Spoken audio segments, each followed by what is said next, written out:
Hello there, good evening and welcome to News Night here on Metro TV. I am Desmond Okwekudans with the next 1 hour of good stories for you, both local and international. Stick and stay with us. Let's take a look at our headlines this evening.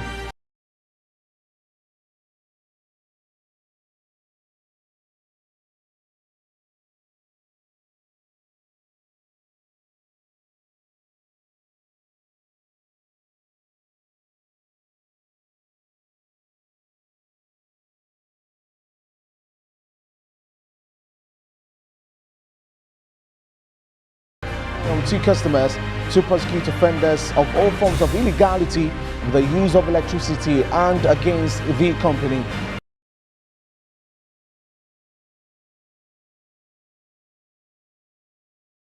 Now, $750 million Afrexim Bank loan to hit country's account this week to finance capital and growth-related expenditures in the 2022 budget.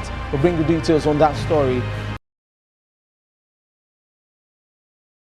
Also coming up, full shortage imminent due to foreign exchange credit crunch unless government intervenes. Former National Petroleum Authority CEO Alex Mould warns.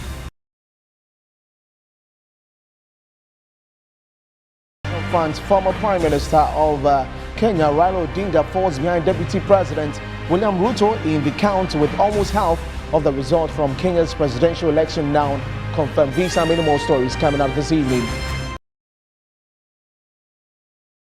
Welcome to the bulletin. We are live on Facebook at Metro TV Ghana, on Twitter at Metro TV GH, and also on DSTV channel 277. Let's begin with this story where the Chief Executive Officer of the Minerals Commission, Martin AC, has announced the introduction of more measures like a new tracking device to augment the patrol of speedboats to clamp down on illegal mining. Addressing the press on Sunday, 14th August 2022, he noted that viral video showing an illegal mining activity on the Ofin River is under investigation.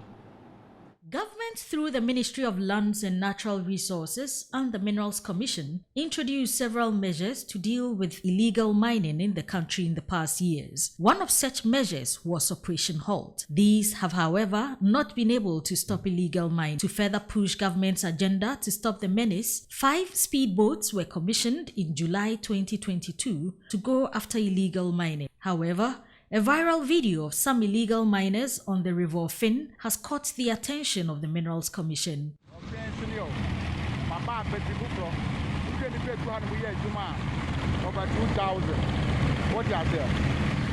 Chief Executive Officer of the Commission, Martin Kwekueisi, addressed the press on the matter. Our attention has been drawn to a video circulating on social media where somebody was, I think, talking in the background, saying that people are doing illegal mining and then washing all the stuff into the water body. Yes, it has come to our attention. We are investigating to check the authenticity of that, and trust me, we will take swift action. He outlined more measures the sector ministry is putting in place to continue the fight. We've talked about implementing a particular regulation or law, that is the tracking regulation, which has been passed, I think, which was passed about 2-3 years ago. We have a control room being developed, just one floor downstairs. The plan is that by the end of this month or first week in September, it will be fully functional. We'll put a device or a tracking device on all earth-moving equipment that may come to the mine site. We want to start with explosives, sand winners, quarries, etc. So once it is fitted on it, what it simply means is that if you don't have, if your earth-moving equipment, the excavators and all those, and it's both large scale and small scale, has not been, fitted with that tracking device, it means any machine that we find at the site, you cannot, it will be, confiscated to the state.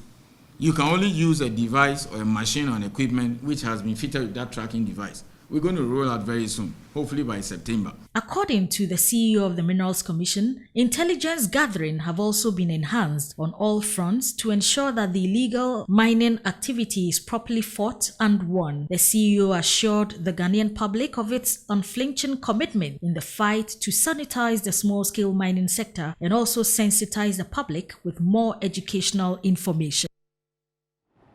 Now, 2 persons are standing trial following the reactivation of the Utilities Court of the Accra Circuit Court.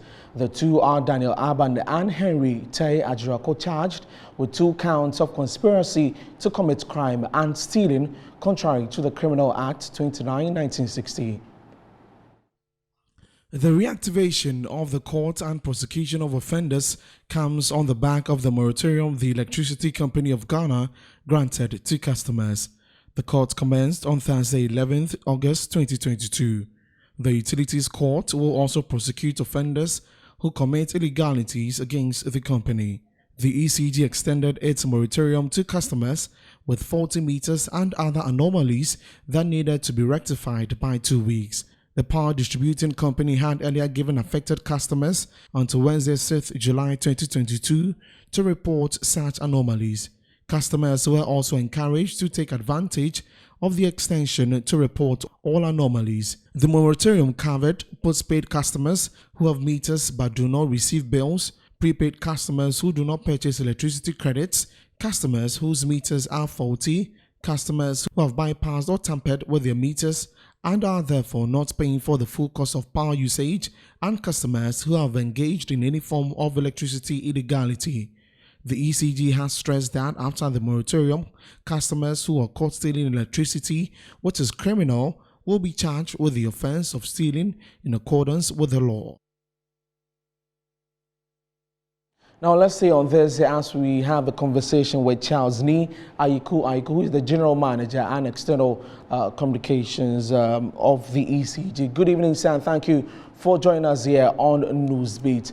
Now, you granted a moratorium and organized a visibility and sensitization exercise to address this issue. What has been the progress so far? Yeah, thank you very much, and good evening to your viewers.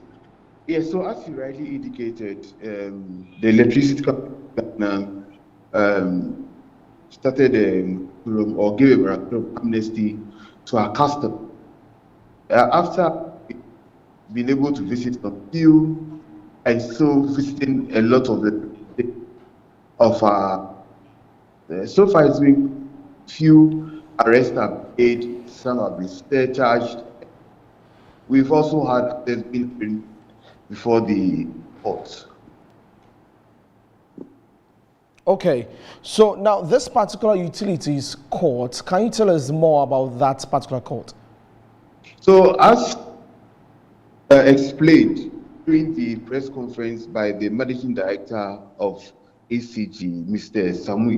Samuel Big Mahama, this utilities court is to set up or reactivate to prosecute offenders of all forms of illegality with the use of electricity and also against the company.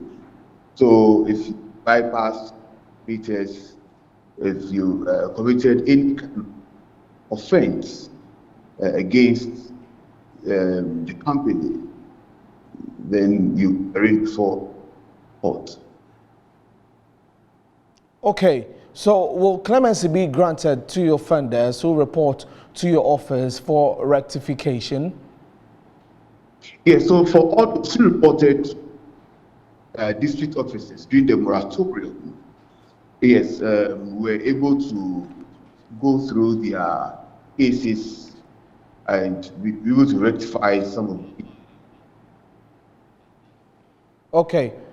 Now, how far were the persons who will stand in trial at the utilities court? Any update on that?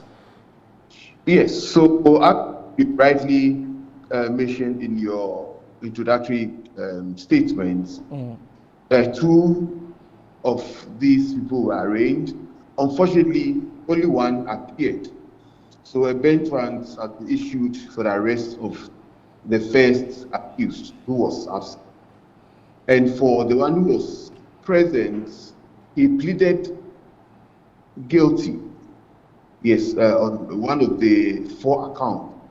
But for the first 3 of these accounts, he pleaded not guilty.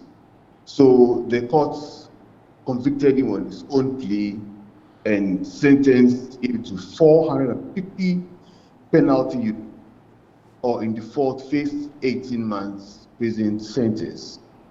So he was granted bail of about 2,000 Ghana with one surety. So that person must be living within the jurisdiction and earning not less than 1,000 Ghana cedis a month. The case been adjourned to August 27th, which is a Saturday, for the trial to begin. Okay.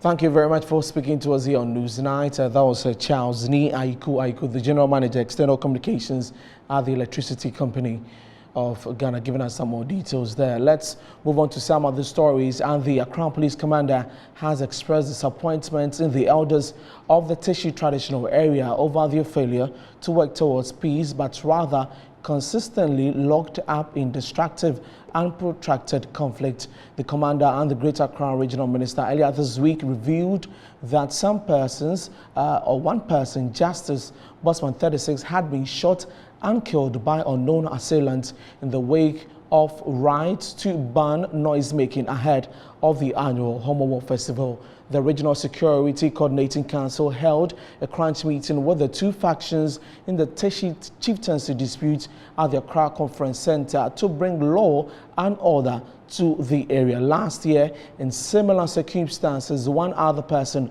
was also shot in the leg. From the cases, we were stoned with stones and broken bottles.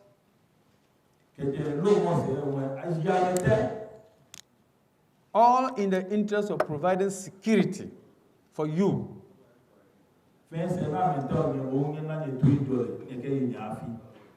During the period we were there, did any single person say that the police have shot him?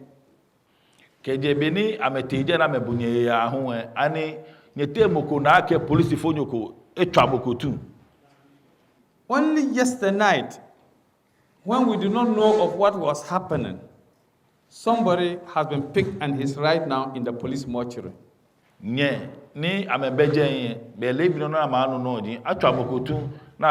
Police hospital mortuary. So for me, I'm telling you that you, the elders here, you have failed your people.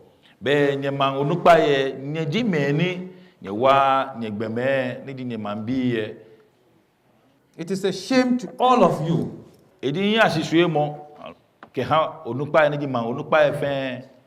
The Regional Security Committee, led by the Honorable Regional Minister, we have done our best to protect you. We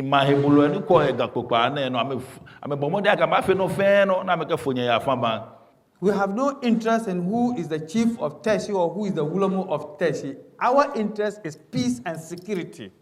And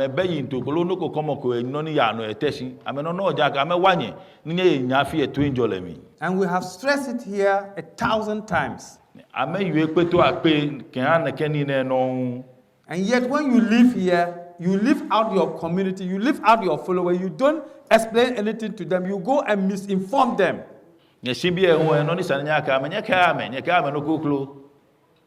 On Monday, I spent more than 2 hours at Teshie, from one family to the other.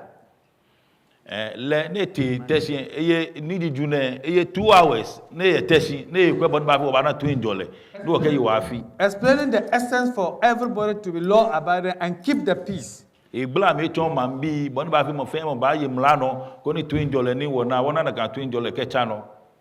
But then, nevertheless, look at what you did.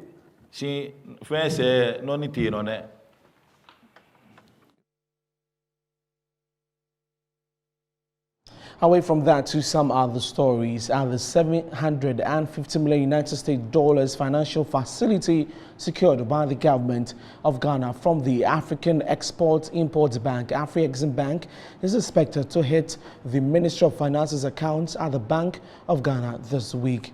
Parliament on 20th July 2022 approved the $750 million loan agreement between government and the Afrexim Bank. The loan is expected to finance capital and growth-related expenditures in the 2022 budget. It will also give a big boost to the local currency by helping to stabilize the cedi, which has been under serious pressure of rate of depreciation this month especially. Sources confirm that the board of the bank has approved the loan and that the facility agreement has reached the final stage. A senior government official indicated that the bank has received board approval, a critical condition precedent before the disbursement. The signing of the credit facility is scheduled to take place by Wednesday, 17th August, if the Finance Ministry does not raise any objections. According to another source at the Finance Ministry, escrow account forms have been completed and they will be signed off on Monday, 15th August 2022. From all indications, disbursement, which is tied to completion of the conditions precedent, should be activated this week, with drawdown taking place as early as 18th August 2022, the source further indicated. Government has cut down budgeted expenditure down by 30% and has put a hold on starting any new project. What has not helped is the low levels of receipts from revenues and high rise in inflation. The economic difficulties have been biting, affecting businesses and families. The proceeds from the loan would largely be used to finance projects in the roads, energy, railways, and health sectors. These projects are those outlined in the 2022 Budget Statement and Economic Policy of Government. Now, the Bank of Ghana has given strong indication that measures it is putting in place will boost the foreign exchange position of the country and help restore confidence in the cedi. Those measures include the recently approved $750 million Afrexim loan facility, the cocoa syndication loan, which is expected in the last quarter of 2022 and expected to provide more foreign currency to help address the cedi depreciation, the gold purchase program to increase foreign exchange reserves, and the special foreign exchange auction for the bulk distribution companies to help with the importation of petroleum products. The rest are a cooperation agreement with the mining companies to provide the central bank with the opportunity to buy gold as when it becomes available, and foreign currency liquidity support to the banking sector to help meet demand for external payment. In the short term, the central bank said it expects that when the International Monetary Fund program is finalized, it will also go a long way to help restore confidence in the economy and drive portfolio flows.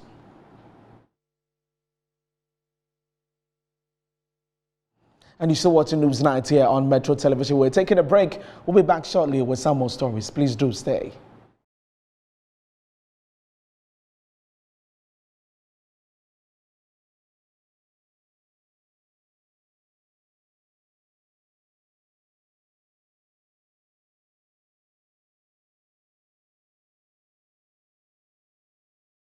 Welcome back from the break. Now, residents of Inteso in the Kwahu East district of the Eastern region have made a passionate appeal for a 6-unit classroom block to be commissioned immediately.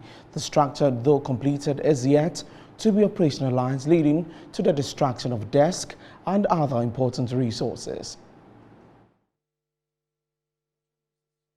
View delay in paying the contractor for work done caused him to lock up the classroom block. The old block, built several years back, is now in a deplorable state. Classroom block for the Anglican primary. Furniture has been provided, but they have been parked outside. We have not get access to the building. Also, we lack urinal, toilet facilities, and most of the children don't have writing materials because this place is a poverty area. Because most of them are farmers. People come without writing materials. Speaking to Metro News, Unit Committee Chairman of Kwahu Inteso called on government to, as a matter of necessity, settle any differences and commission the project for use. Government has built for us a new classroom block, but it has not been commissioned. About 3 months ago, the DC called us for desks, but the contractor did not give us the keys. They are parked outside. Many of the desks are rotten. We plead with the DC to ensure the commissioning of the building. Meanwhile, some residents have expressed concern about the slow pace of development in the Inteso township. Among several concerns is the inability of the assembly to connect newly developed areas of the town to the national grid. There are several newly developed areas without electricity. We need electricity poles so that electricity can be extended to such places. Thieves are taking advantage of the darkness and stealing people's items.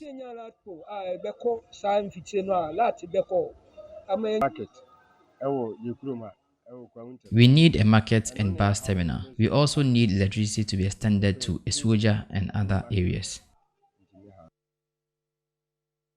Well, staying on education, some schools in the Yilo Krobo municipality of the Eastern region are currently in a very deplorable condition, making teaching and learning environments less conducive, thereby affecting academic work. Most schools in some communities in the Yilo Krobo municipality of the Eastern region are currently not in good condition, as key structures are makeshift with leaking roofs. The classrooms are also dusty with inadequate desks, as in some cases, 4 pupils share one dual desk. According to residents, the poor conditions in the schools are affecting effective teaching and learning. The desk and other wooden structures of the school are becoming rotten as they are exposed to rain.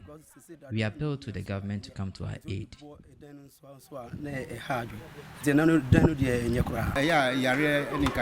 kids always come home with dirty uniforms. They often get infected due to the dirty nature of the school environment.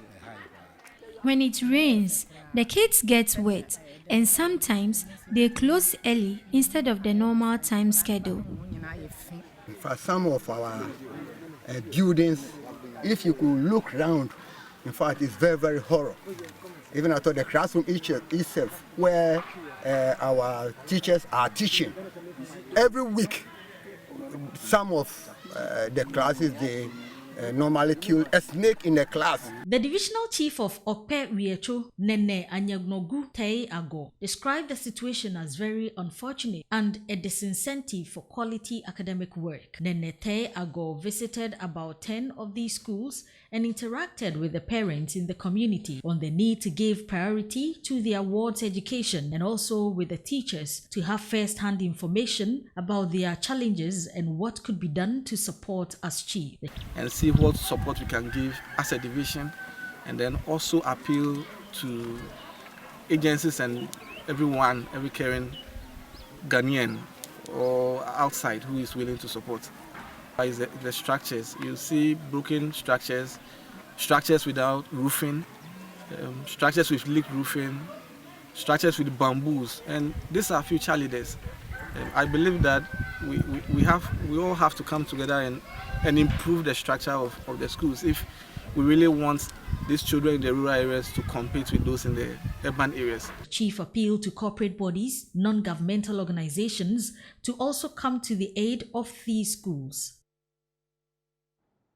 Now, residents of Tamale have been sensitized on the dangers of irregular migration, popularly called illegal migration. The Northern Regional Command of the Ghana Immigration Service, which embarked on the exercise, noted the right information will be of benefit to the residents whenever there's a need to travel. There's more in this report. Irregular migration is a major problem globally due to the dangers accompanying the act, which lead to the loss of lives. People from many countries have suffered inhumane treatment in many of the Gulf states because they did not have the right information before traveling there. On the back of this, the Northern Regional Command of the Ghana Immigration Service has sensitized citizens of Tamale to always seek for the right information from the Information Center of the Ghana Immigration Service whenever there is the need for them to travel. Ibrahim Langadi is the Northern Regional Assistant Commissioner of the Ghana Immigration Service, and he addressed the residents. We are here to educate the public, especially the inhabitants of Tamale in particular and northern region as a whole, that if there's any reason that they have to migrate, they must migrate safely and with a lot of information, considering most of the dangers that is associated with migration. He added that there are so much benefits associated with migration if people migrate with the right information. Migration has gained worldwide recognition as a key player in the socio-economic transformation in development and in developing countries, both developed and developing countries.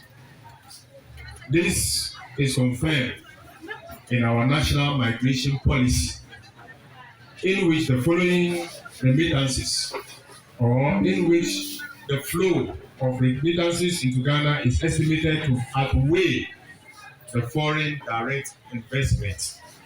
At the Abu Abu market in Tamale, traders were very grateful to the Immigration Service for bringing such an important information to their doorsteps.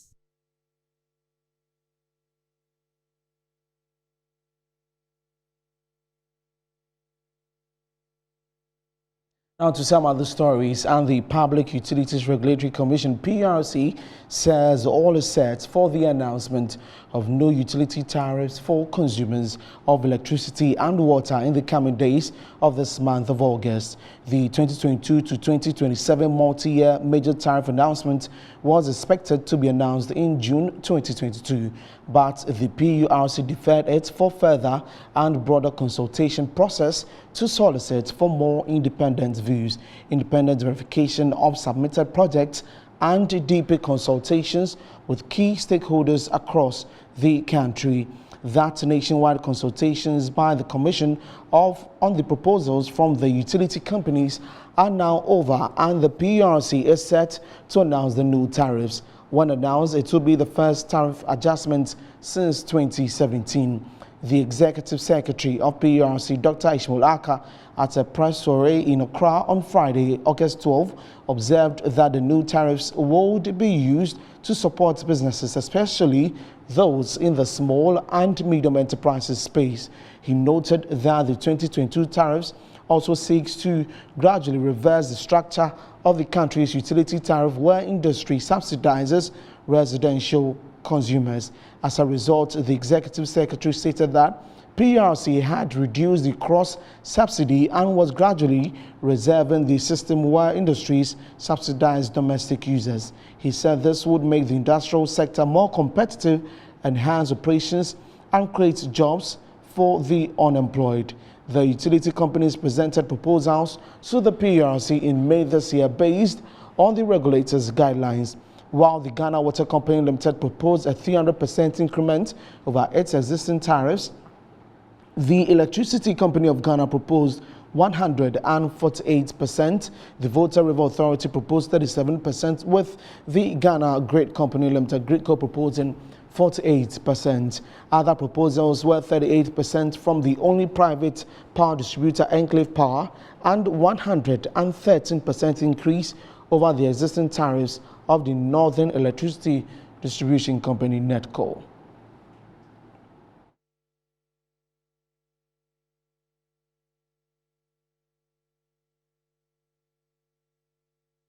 And we're taking another break. We'll be back with some business stories. Please do stay.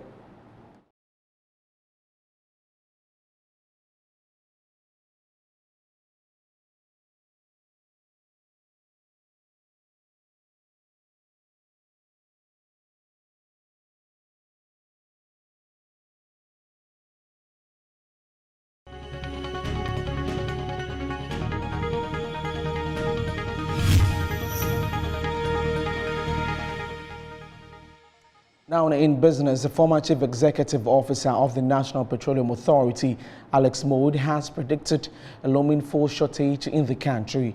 According to him, the manner in which banks are reporting a shortage in foreign exchange to meet payment of maturing letters of credit issued to international oil trading companies is of concern. He has therefore called on government to accelerate discussions with the IMF to allow a bridge program to be put in place before the main takeout program kicks in the first quarter of 2023. Some banks are said to have stopped quoting foreign exchange rates as there is simply no availability for the quantities required by the fuel importers or bulk distributing companies, BDCs. According to the former Chief Executive Officer of the National Petroleum Authority, Alex Mould, this is causing BDCs to max out their credit line limits with their banks, and the implication is that the banks will no longer have credit lines available for the BDCs to import fuel going forward. In his submission, he noted that banks are also running the risk of maxing out their credit lines with their corresponding foreign banks that confirm the local bank's trade instruments such as documentary LCs and standby LCs, also known as guarantees. This could prove very disastrous for the country as essential imports could come to a grinding halt. To remedy the situation, Alex Mould notes that government needs to act decisively and quickly before international banks' credit and country risk teams start reviewing their limits to Ghana downwards, if they have not already done so since Fitch and S&P's recent downgrade. The former NPA boss says such actions by the corresponding international banks will cause a foreign exchange credit crunch, resulting in an even faster depreciating cedi. Now, the Commander Sugar Factory in the Central Region has started the processing of unrefined sugar according to reports. Production is said to have commenced with the production of brown sugar, that is raw sugar, after 2 days of operation, as it is expected to commence producing fine sugar in a couple of weeks. The Commander Sugar Factory was built at a cost of $35 million from an Indian Exim Bank facility. It was inaugurated by then-President John Mahama in May 2016, but stopped operations days after. The factory was expected to employ 7,300 people along the value chain, boosting employment prospects in the Commander Edina Eguafuebrim municipality. A video in circulation shows how the machines at the factory have commenced work and production ongoing. Another video showed a man reporting on the current state of the factory, which is currently producing brown sugar, and gave assurance that refined sugar production will commence soon. Recently, the Municipal Chief Executive for Commander Edina Eguafuebrim, Solomon Eboapia, outlined the measures being put in place to get the factory functioning and producing sugar at a cheaper cost. According to him, this is no political talk, as he will not play politics with the people he serves.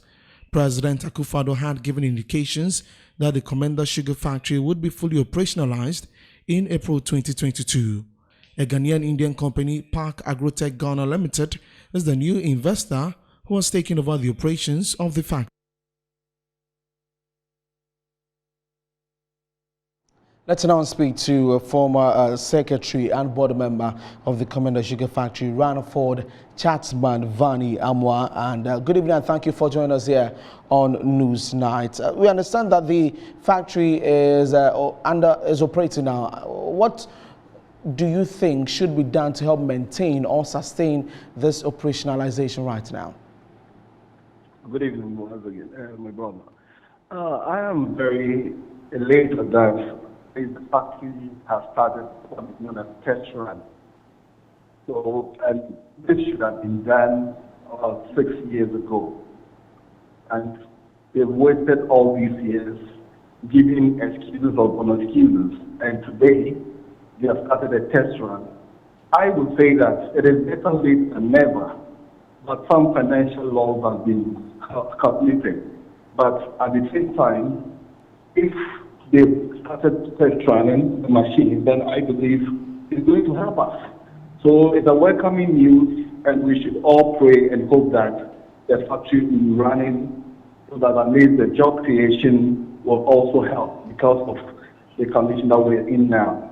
But they indicated that because of lack of raw materials, they will complement the production with the importation of raw sugar from outside the country so that they can run the factory efficiently.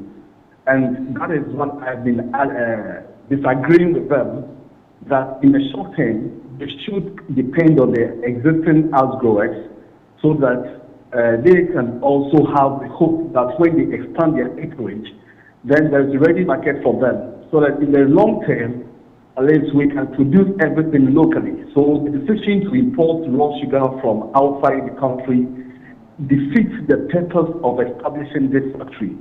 Because the reason for the establishment of this factory is based on the fact that our import bill is so high. We spend a lot of money to import sugar into this country annually. So we need to minimize the importation. And today we are talking about the homegrown policies and being in IMF to what are we doing, you see. So it is better we do everything locally so that at least our currency would not be depreciated further.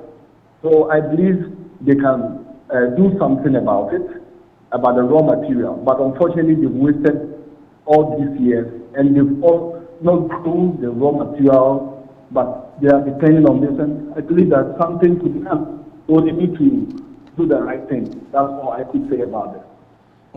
There's been back and forth with respect to the ownership and all of these things, talking even about the raw materials. How do we make sure that we make this a source of revenue for this country and even the people of Komenda and the central region at large? You see, I have been advocating for this survival of the factory since 2017.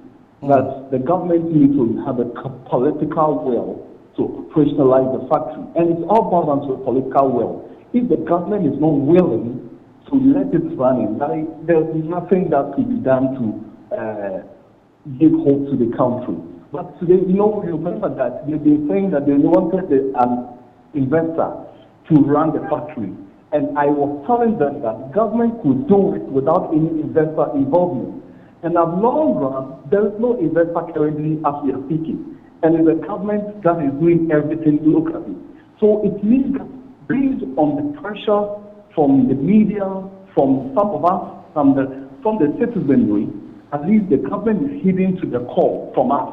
And I know Metro TV has played a critical role in this advocacy about the Komenda Sugar Factory operationalization. So I believe it's about the political will.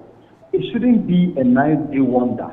They should commit themselves that everything must be done properly. Because when they assume power, if they had continued with the process, I believe that by now the factory would have been running and we've been reaping the profits of this factory. But we've wasted the years and there's nothing that we can defend about this in terms of the loss that we made. But as the factory is there and we need jobs, they need to ensure that the factory will be sustainable. And the most critical area is to look at is the raw material base, which is very, very important. Because there are certain information that maybe in the future we can share. Definitely. Thank you very much for your time this evening. Ransford Amma is a former secretary at the Komenda Sugar Factory, speaking to us there as we understand the factory is operating. Now, you're still watching News Night here on Metro Television. We're taking a break. We'll be back with sports, entertainment and international news. Please do stay.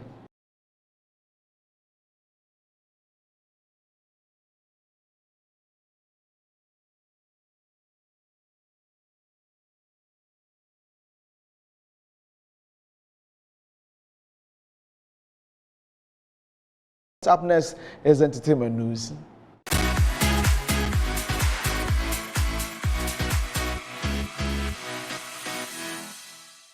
And in entertainment, Ghanaian singer Wiyala is not happy about an incident that happened at the Summer Stage NYC in Bronx yesterday, where, according to her, she was asked to receive a citation by the organizers of the event backstage, while compatriot Shatta Wale received his on stage. The singer, in a live Instagram video, sought to give an account of exactly what happened at the event. Let's take a look. But unfortunately, I have to speak my mind on something that happened this evening. And myself and my band, we just felt so disrespected. Bronze people, the people that brought the award to award myself and Shatta Wale on the stage, that was not nice. That was not nice at all. What you guys did, no. And I reacted the way I did behind stage, and I ended up walking out. You have citations or awards to give me and Shatta Wale. I was the first performer on that stage. You could have just given me my award after I finished performing. But you told me, no, you don't want to give me the award now. You want to give the award or citation to myself and Shatta Wale at the same time, so that it will be nice. It will show unity among us, because we are the only two artists that perform on that stage singing. And there's a DJ as well. But the two artists from Ghana that performing. And you had two citations to give to two Ghanaian arts. And wow, this is the unity you all talk about, eh? The hypocrisy, eh? What stopped you from giving me my award just when I finished? Masa, my dear, we are not small children. We know what you did. You didn't want to give me my award as the first performer because you think when Shatta comes to take his the second time, it will make him look good. Because I should be the smaller artist. I understand. But I have refused the citation. You can have it. Well, meanwhile, a man known as Mohammed Mada, who is the chairman of the African Advisory Council, has rendered an unqualified apology for the happenings at the event. He stated in a Facebook post that, "I want to state categorically and emphatically that the Bronx Borough President bears no responsibility for what happened at Summer Stage 2022 in the Bronx. It's rather unfortunate that the idea to amplify the event and show the world two of Ghana's best and acknowledging their commitment to artistic excellence failed. That was my fault. So I am hereby rendering an unqualified apology to Wiyala and her team. I initiated the idea of the citation with the borough president in my capacity as chairman of the African Advisory Council at the BP's office.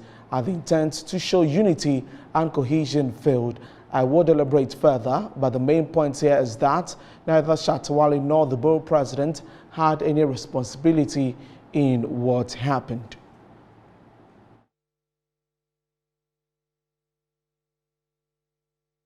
And that's how we wrap up the bulletin this evening. Many thanks for watching. My name is Desmond Okreku Danson. Do have yourselves a good evening. Bye-bye.